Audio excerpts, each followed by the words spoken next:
کہنے لگا اب یہ انگلی چاہیے جس کے اشارے سے پتھر سونا بن جاتا ہے. یعنی بندہ یہ چاہتا ہے کہ بس مجھے اختیار دے دیا جائے، میں جتنا چاہوں اپنے لیے بناتا رہوں. بڑا حریص ہے.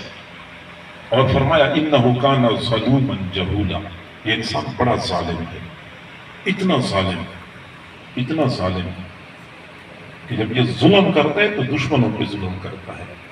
دشمنوں پہ نہیں، کئی مرتبہ دوستوں پر بھی ظلم کرتا ہے. اور صرف دوستوں پر نہیں، اپنے اہل و عیال پر ظلم کرتا ہے.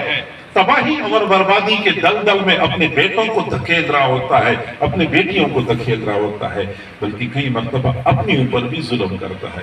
کیا یہ ظلم نہیں ہے کہ دکانداری میں اتنا مصروف ہوتا ہے کہ گھر سے دوپہر کا کھانا آیا ہوتا ہے لیکن اس بیچارے کے پاس کھانے کا وقت نہیں ہوتا، وہی کھانا دوبارہ ٹفن میں واپس گھر چلا جاتا ہے. نیند کی ضرورت ہوتی ہے لیکن یہ اپنی ضرورت کی نیند پوری نہیں کرتا. کیا یہ اپنے اوپر ظلم نہیں ہے؟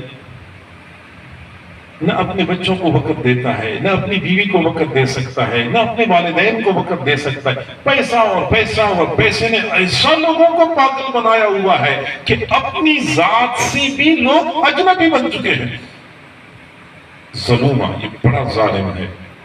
اور فرمایا جہولا، یہ بڑا جاہل ہے. ویسے تو انسان بڑا علامہ فہامہ بنا پھرتا ہے کہ یہ غزالی زمان ہے اور رازی دوران ہے، لیکن کبھی کبھار جب بندے کی جہالت کھلتی ہے تو لوگوں کے لیے ایک اچھا خاصا تماشا بن جاتا ہے. ہمارے علماء کی دنیا میں ایک عالم گزرے ہیں، ملا علی قاری رحمۃ اللہ علیہ. ملا علی قاری فقہائے احناف کے بہت بڑے مستند عالم مانے جاتے ہیں. بڑی اچھی اچھی کتابیں لکھی ہیں. انہوں نے ایک کتاب لکھی ہے مناسک لملا علی قاری. آپ لوگوں نے حج اور عمرے کے احکام پر مشتمل چھوٹے چھوٹے کتابچے دیکھے ہوں گے کہ اس میں حج کرنے کا طریقہ بتایا گیا ہے، حج کرنے کے مسائل بتائے گئے ہیں، اس میں عمرے کے مسائل بتائے گئے. چھوٹی چھوٹی کتابیں. ملا علی قاری رحمۃ اللہ علیہ نے اتنی بڑی کتاب لکھی ہے حج اور عمرے کے مسائل کے بارے میں، اور آج بھی علماء کے لیے وہ کتاب مرجع کی حیثیت رکھتی ہے. لیکن جب وہ خود عمرہ کرنے کے لیے گئے تو وہاں طواف کرتے ہوئے اوسان خطا ہو گئے تو الٹی سمت سے طواف کرنا شروع کر دیا. تو ایک نوجوان نے دیکھا تو کہنے لگا او بھائی، یہاں آنے سے پہلے ملا علی قاری کی مناسک کا مطالعہ تو کر کے آتے. اور نوجوان کو پتہ ہی نہیں تھا کہ خود ملا علی قاری یہی ہے جس نے اتنی موٹی کتاب حج اور عمرے کے مسائل کے بارے میں لکھی ہے.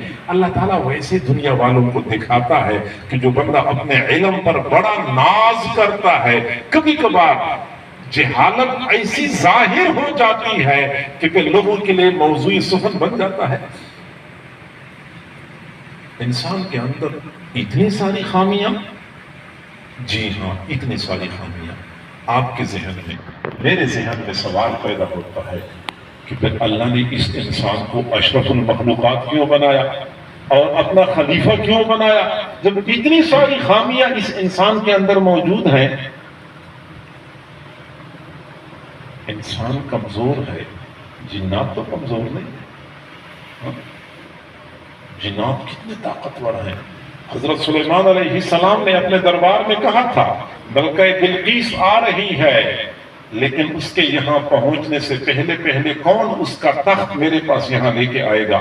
قال عفریت من الجن انا آتیک بہ قبل ان تقوم من مقامک. ابھی آپ یہاں سے کھڑے نہیں ہو چکے ہوں گے کہ میں اتنی دیر میں ملکہ بلقیس کا تخت آپ کے سامنے پیش کر دوں گا. جنات طاقتور، فرشتے طاقتور ہیں. کتنے طاقتور!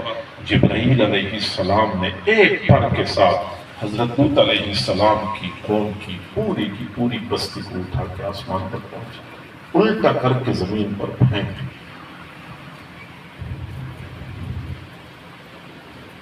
انسان کمزور بھی ہے، جاہل بھی ہے، حریص بھی ہے، جلد باز بھی ہے.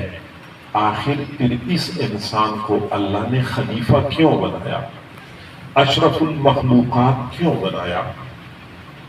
تو کسی نے کہا کہ اس کو اس لیے اشرف المخلوقات بنایا ہے کہ اس کے پاس علم ہے، لیکن یہ بات اتنی معقول نہیں ہے، کیونکہ اگر انسان کے پاس علم ہے تو علم تو فرشتوں کے پاس بھی ہے، علم تو جنات کے پاس بھی ہے۔ اگر علم کی وجہ سے انسان اشرف المخلوقات ہے تو پھر تو فرشتوں کو بھی اشرف المخلوقات ہونا چاہیے تھا، جنات کو بھی اشرف المخلوقات ہونا چاہیے تھا۔ گویا کہ یہ وجہ نہیں ہے۔ کسی نے کہا کہ انسان کے پاس عقل ہے، باقی مخلوق کے پاس عقل نہیں ہے۔ یہ بات بھی اتنی معقول نہیں ہے، کیونکہ اگر انسان کے پاس عقل ہے تو فرشتوں کے پاس بھی تو عقل ہے، جنات کے پاس بھی تو عقل ہے۔ یہ بات بھی اتنی معقول نہیں ہے۔ آخر کیا وجہ ہے کہ انسان اشرف المخلوقات ہے؟ تو بات سمجھ لیں کہ اللہ رب العزت نے انسان کو ایک ایسا جذبہ عطا فرمایا ہے جو کائنات میں کسی اور مخلوق کو عطا نہیں کیا گیا، اور اسی جذبے کی وجہ سے یہ اشرف المخلوقات بنا ہوا ہے، اور وہ ہے محبت الہی کا جذبہ۔